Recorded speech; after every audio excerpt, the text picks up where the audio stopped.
নমস্কার বন্ধুরা, স্বপ্নের ঘরকন্যা চ্যানেলে আর একটা নতুন ভিডিওতে আপনাদের সকলকে স্বাগত জানাই। আজকের ভিডিওটা আমি সকাল থেকেই শুরু করছি। তো সকালে প্রথমেই আমি বিছানাটা পরিষ্কার করে নেব, কারণ আমি সকাল সকাল বিছানা পরিষ্কার করে নিই। নিচে গেলে রান্না বান্না করে ওপর আসতে অনেকটা দেরি হয়ে যায়, তো তখন আর বিছানা পরিষ্কার করতে অতটাও ভালো লাগে না। আর এখন তো প্রচণ্ড গরম, সকাল সকাল যতটা কাজ করা যায় ততটাই ভালো। তো প্রথমেই আমি বেড কভারটা তুলে নিলাম। কদিন পেতেছি তাই একটু নোংরা হয়ে গেছে, আর সেদিনে যে বেড কভারটা আমি কিনেছিলাম তো সেই বেড কভারটাই আজকে পেতে নিচ্ছি। তো এবছরের সব থেকে বেশি গরম, এই রকম গরম এই কয়েক বছর হলো হয়নি। তাই সকাল সকালই আমি কাজটা শেষ করার চেষ্টা করছি, কারণ বেলার দিকে কাজ করতে আর অতটাও ভালো লাগছে না। তো এখন ওই ঘড়িতে 6:30 মতো বাজছে, কিন্তু ওই জানালার দিকে রোদটা দেখে মনে হচ্ছে না ঘড়িতে এখন 8টার মতো বাজে। তো আমাদের এই পূর্ব দিকের জানালাটা সকাল থেকে রোদ, তার জন্য এই জানালাটা এখন খুলি না, খুললে পারে বিছানাটা খুব গরম হয়ে যায়। তো চলো এখন আমি বিছানাটা ঝেড়ে নিই।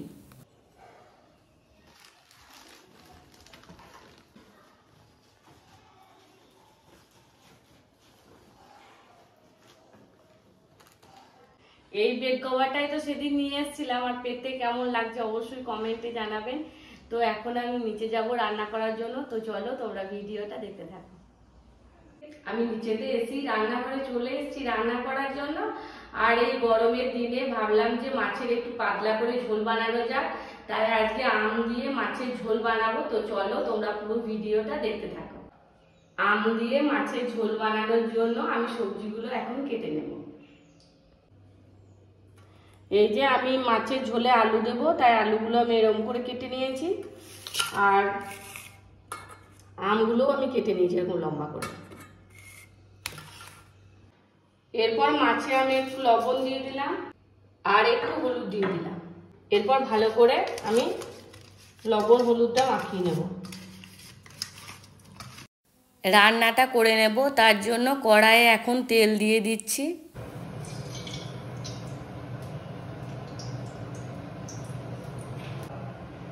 তেলটা আমার গরম হয়ে গেছে, তো এখন আমি গ্যাসের ফ্লেমটা একটু কমিয়ে দিলাম, তাহলে মাছটা ভাজার সময় তেল ছিটবে না। তো এই কথাটা আমি বলে দিলাম, যারা জানেন না, প্রথম যারা রান্না বান্না করছেন তাদের জন্য। তো আমি এখন মাছগুলো দিয়ে দেবো কড়াইয়ের মধ্যে।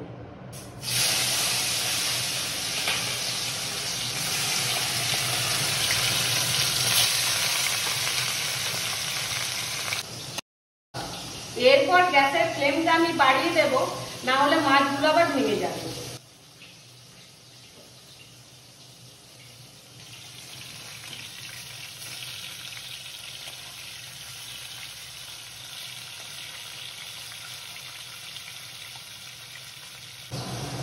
মাছগুলো আমার ভাজা হয়ে গেছে, তাই তুলে নিচ্ছি।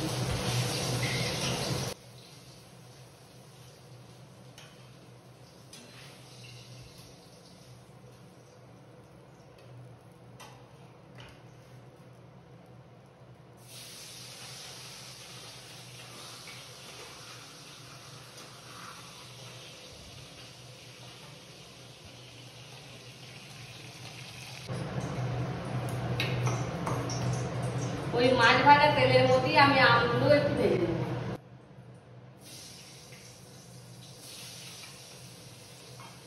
একটু হলুদ দিয়ে দিলাম, একটু লবণ দিয়ে দিলাম। এরপর আমগুলোকে আমি একটু ভেজে নেব।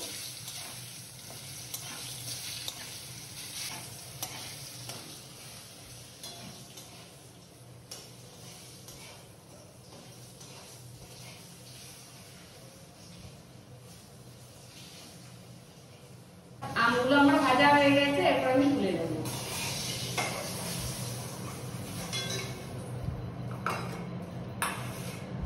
এরপর আলুটাও ভেজে নেব।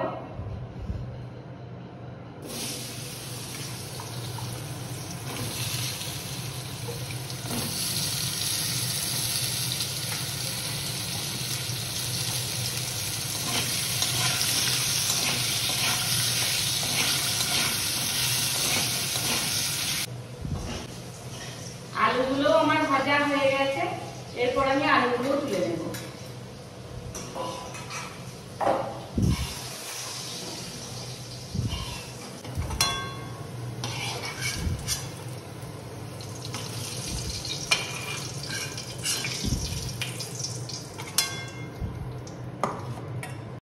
যে মশলাটা দেবো সেটা তৈরি করে নিচ্ছি। দিচ্ছি বেশি করে জিরে গুঁড়ো, হলুদ গুঁড়ো আর একটু লবণ।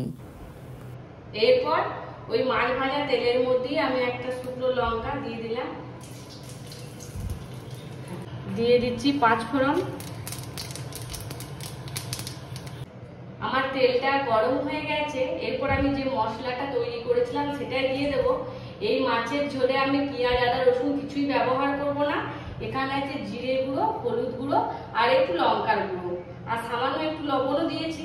তো এরপর আমি এই মশলাটা কড়াইয়ের মধ্যে দিয়ে দেব। বাটি ধোয়া জলটাও দিয়ে দিলাম। এরপর মশলাটাকে আমি একটু কষিয়ে নেব।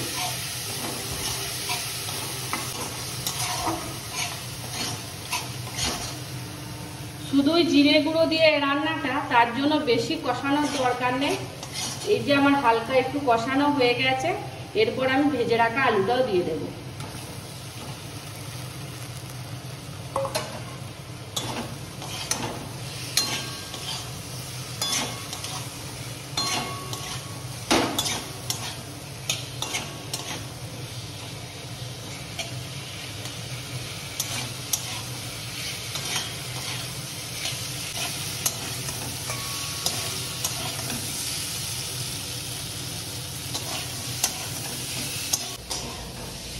এখন আমি ভেজে রাখা আলুটা দেবো না, তাহলে আলুটা সেদ্ধ হবে না।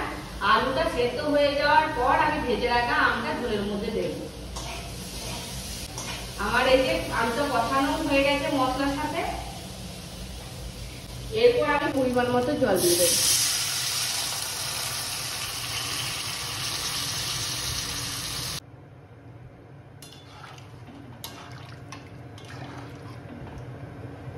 এরপর আলুটা সেদ্ধ হওয়ার জন্য আমি ঢাকা দিয়ে দিলাম।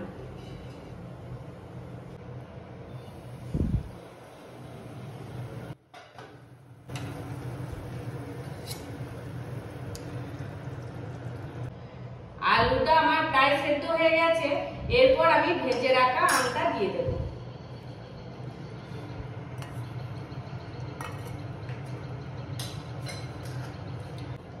এরপর ভেজে রাখা মাছগুলো আমি দিয়ে দেব।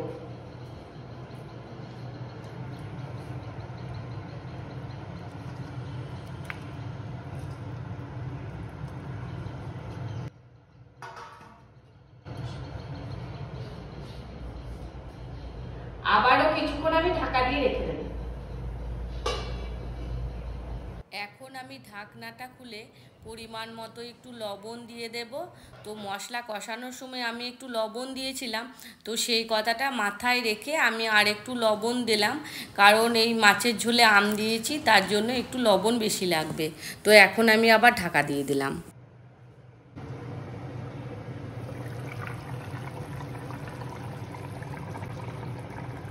এই যে আমের মাছের ঝোলটা আমার হয়ে গেছে।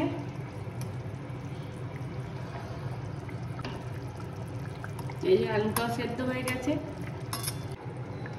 এরপর আমের মাছের ঝোলটা আমি নামিয়ে নেব।